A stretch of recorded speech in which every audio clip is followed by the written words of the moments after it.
2조 S4HANA를 통한 구축 프로젝트 발표를 시작하도록 하겠습니다.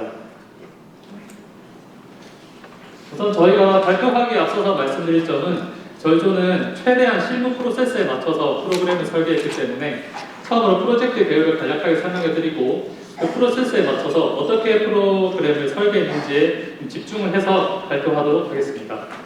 우선 저희가 선정한 이 아바트라는 회사의 개요에 대해서 말씀드리겠습니다. 저희 회사는 원래는 이제 가구만 생산하던 업체였으나 AI 회사를 인수함으로써 IoT 가구도 이제 판매하는 회사가 되었습니다. IoT 가구를 선정한 이유는 다음 페이지에서 설명해 드릴 건데, 그 전에 저희가 시가총액과 매출액은 조 단위로서 기업의 규모가 크지만 당기 순이익은 200억밖에 되지 않는 배경을 가지고 있습니다. 그래서 SAP 도입을 통해 인건 비용이 드는 부분을 전산화해서 조금 더 순이익을 올리고자 하는 마음으로 이제 SAP를 도입하는 배경을 가지고 있습니다. 네, IoT 가구를 선정한 이유입니다. 우선 경제적 측면입니다. 2018년부터 2027년까지 약 10년간 전망으로 봤을 때 12조나 증가한 것을 알 수 있고요. 그리고 1년마다 연평균 22%씩 꾸준히 상승하고 있는 상황입니다. 그리고 코로나 이후로 스마트 가구에 대한 관심도도 더 높아졌고요. 그리고 사회적 측면으로 보자면 이 IoT 가구가 AI의 기능이 있기 때문에 독거노인의 이제 고독사를 막는 기능도 있었고, 또 중증 장애인 일상을 돕는 배경도 있어 앞으로도 더 성장할 가능성이 있기에 이런 주제로 선정을 해보았습니다. 결론적으로 저희 아바트라는 회사는 가구 제조 판매 기업이고, 프로세스는 고객이 온라인으로 주문을 해서 그리고 제품 창고에서 배송이 되어 시공까지 해드리며, 이 제품 창고에 들어가는 프로세스는 생산도 하고 원자재를 거래처로 통해 구매를 하는 과정을 가지고 있습니다. 그럼 이제부터 이 프로세스에 맞춰 저희가 프로그램을 어떻게 설계했는지에 대해서 알려드리도록 하겠습니다. 여기 저희가 정말 자랑하고 싶은 팀원이지만 시간 관계상 넘어가도록 하겠습니다. 자, 첫 번째로 메인 홈페이지인데요. 좀 더 이해를 돕기 위해서 레이저로 좀 찍어 드릴 테니까 한번 보시면 조금 더 이해가 쉬우실 겁니다. 고객이 바로 주문을 할 수 있고 쇼핑을 할 수 있게 PO리로 구현한 메인 홈페이지 프로그램입니다. 여기 보면은 상품 카테고리별로도 볼 수 있고 검색도 할 수 있으며, 밑에는 잘렸지만 행사 상품과 인기 상품이 전시되어 있는데요. 이거의 기준은 전월 매출량을 통해서 가장 높은 매출량을 셀렉트해서 가장 낮은 상품 3개는 30% 세일해서 인기 상품에 선정이 되고요. 그리고 가장 많은 판매량이 가지고 인기 상품 3개로 선정이 됩니다. 그리고 이제 구매를 하려면 로그인을 해야 되는데요. 여기서 로그인 화면이 있고 아이디가 없으면 이 회원가를 통해 형식에 맞춰서 넣으면 DB 탭으로 들어가 로그인도 할 수 있게 해놨습니다. 로그인을 하고 여기 있는 장바구니 담기를 누르면 이와 같이 결제 화면과 배송 정보가 뜹니다. 결제 수단을 카드로 하면 이렇게 카드명과 번호를 입력하는 칸이 뜨고, 배송 정도의 이제 요청 사항을 넣은 이유는 가구 같은 경우는 시공을 벽을 뚫어서 벽 시공을 하는 경우도 있고 아닌 경우가 있어 고객마다 니즈가 다릅니다. 그거를 저희 직원이 알아야 되기 때문에 요청 사항을 넣어놨습니다. 그리고 최종적으로 장바구니 마지막 화면에 어떤 상품을 장바구니에 담았냐, 총 금액은 얼마인가를 볼 수 있게 해놨습니다. 이렇게 결제를 하면 이 직원이 처리할 수 있는 아바 프로그램에서 조회가 됩니다. 다음은 마이 페이지 프로그램입니다. 아까 위에서 여기 마이 페이지에 들어가면은 고객의 자신 마이 페이지가 나오는데 정보와 고객 등급이 나옵니다. 등급은 고객의 구매량과 구매 금액이 있어서 C, A, B, C, S 등급으로 나뉘게 되고요. 이 밑에 여기 있는 제품들은 이제 고객이 어떤 상품을 샀느냐가 조회돼서 나옵니다. 여기서 이걸 한 번 더 사고 싶은데 해서 재구매를 누르면 위에 이런 제품의 팝업이 뜨면서 한 번 더 구매를 할 수가 있고요. 반품을 요청을 누르면 이제 반품을 할 수 있는데, 가구 같은 경우는 시공까지 다 해주기 때문에 반품 절차가 꽤 복잡합니다. 그래서 우선은 고객센터로 입안을 하고 타당한 사유로 반품을 한다고 가정을 했을 때 이 아바 프로그램을 쓰면서 반품 처리를 할 수 있습니다. 여기서 보시면 제품 주문번호, 저기 있는 주문번호를 입력하고 코드까지 입력하면 옆에 인풋 필드에 반품 가격이 얼마인지 자동으로 입력이 되고요. 반품 사유 부분에 우선 상품 분량으로 반품하는 경우는 폐기를 해야 되기 때문에 재고에서 마이너스가 됩니다. 하지만 5배송이나 고객의 단순 변심인 경우 상품은 멀쩡하기 때문에 재고에서 다시 더해서 플러스 1이 되도록 해놨습니다. 다음은 이제 PP, 생산 모듈의 핵심적인 프로그램인데요. 책상 100개를 이제 만들어서 창고에 놔둬야 되기 때문에 100개를 만들어라 이렇게 요청을 하는 프로그램입니다.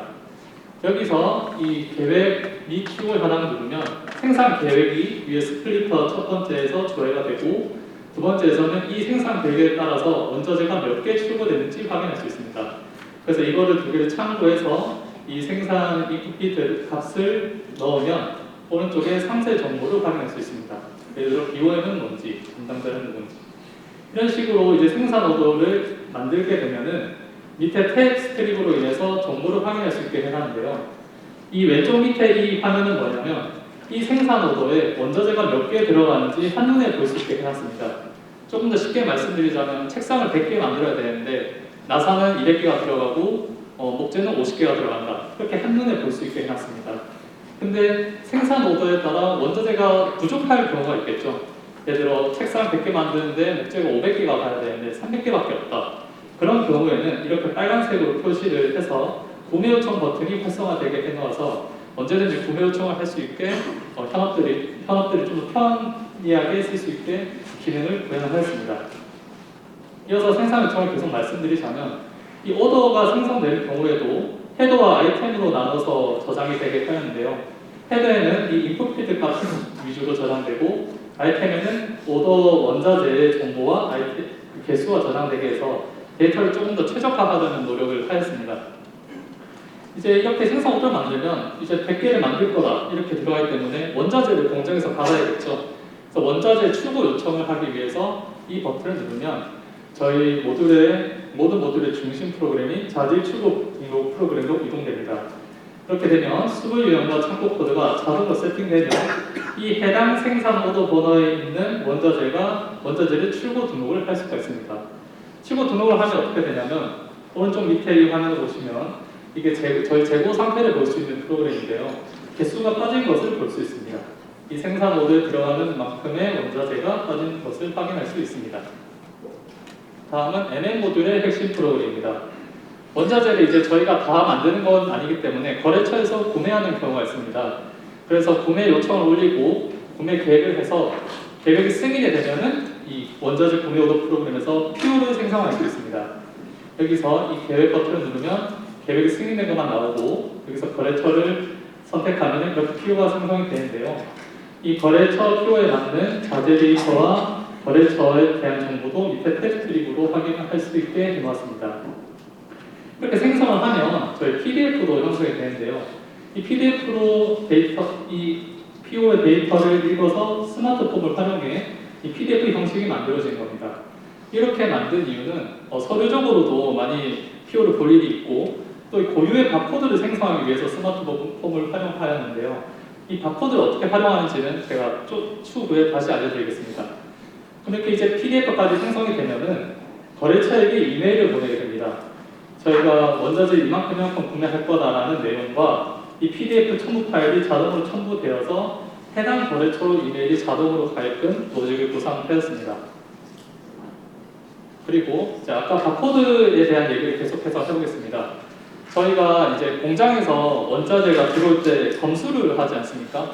검수를 어떻게 해야 되는지 사실 좀 고민이 많았습니다. 그래서 실제 물류센터에 가서 그 현업들한테 인터뷰를 좀 하는데요. 그 장면에서 알게 된 것이 실제 상품도 들어오고 송장도 같이 들어와서 그 송장에 있는 바코드를 PDA로 찍어서 검수를 한다는 것을 알게 됐습니다. 그래서 저희는 PDA 대신에 POE로 바코드를 스캔할 수 있는 이 프로그램을 만들었고 이 프로그램을 통해 방금 이 화면에서 생성된 바코드를 찍으면은 이 PO에 대한 화면이 앱에서 뜨게 됩니다. 그래서 이 입고 수량을 입력하고 완료를 하면은 이 최종적인 입고 수량으로 회계 처리를 하게끔 설계를 하였습니다. 마지막으로 FI 모듈에 대한 설명입니다. 저 왼쪽 위에 있는 이거는 이 출고 프로그램에 있는 데이터 행들입니다. 왜 이 출고에서 시작을 하냐면 금액이 변동되는 기준 데이터가 필요하다고 생각했습니다. 그걸 이 출고에서 저희가 이제 기준 데이터로 설정을 하였는데요. 그 이유는 저희가 제품이 출고될 때 고객이 샀다는 의미니까 자산이 올라간다 생각했고 원자재를 분해할 때 저희 자산이 빠진다고 생각했기 때문에 이 출고로부터 전표를 쳐야겠다고 생각을 했습니다. 그래서 이 행을 클릭하고 전표 생성으로 오면은 메모리라는 기능을 통해 인풋 값이 자동으로 입력되어서 클럽들이 착오나 오기입을 방지하기 위해서 자동으로 입력이 되게 해놓았습니다. 그리고 이 전표를 치면은 이제 이 전표 조회 프로그램으로 오는데요. 전표를 이제 칠 때 무조건 저희는 현금만 받진 않겠죠. 신용카드로 결제하는 경우도 있습니다. 근데 신용카드로 결제하면은 외상금이기 때문에 미결 전표가 됩니다.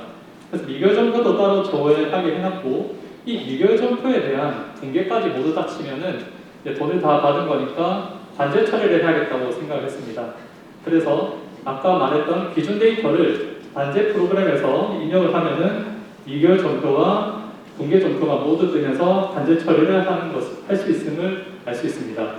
그리고 전표를 파일로도 확인을 할 수 있어야 되기 때문에 이 행을 클릭하고 전표 다운로드를 누르면 저희 회사 양식에 맞춰서 전표가 만들어지게끔도 해놓았습니다. 그리고 FI 마지막 프로그램인 메인 매출 조회 프로그램과 손익 계산서 프로그램입니다. 메인 매출은 저희 회사가 원자재 매입을 얼마나 했는지 그리고 제품을 얼마나 출고했는지 월별로 한눈에 알아볼 수 있게 만들었고요. 옆은 손익 계산서 프로그램인데 예를 들어서 상품마다 얼마나 저희 회사에게 이익을 주는지를 계산해서 연산에 넣어서 만든 프로그램입니다. 그래서 어떤 상품이 마진율이 높고 어떤 상품은 마진율이 안 되냐 생산 단가를 통해 계산을 했고요. 여기서 조금 더 힘을 쓰는 점은 반품을 하면은 이익률이 낮아져야 된다고 생각을 했기 때문에 반품을 치면 해당 행에 마이너스 값이 들어가고 그 마이너스 값을 포함해서 평균을 내기 때문에 마진율이 낮아집니다. 좀 더 쉽게 말씀드리자면 반품을 치면 칠수록 이익률이 낮아지게끔 구상을 하였습니다. 그리고 그렇게 해서 만든 데이터를 PO리로 통해 현업들이 쉽게 알 수 있도록 이렇게 그래프로 나타내는 작업을 하였습니다. 여기까지가 어세플리 발표였고요. 긴 시간 발표 들으시느라 고생 많으셨습니다. 지금부터 Q&A 진행하고 질문해 주시면 성심성의껏 답변하도록 하겠습니다. 감사합니다.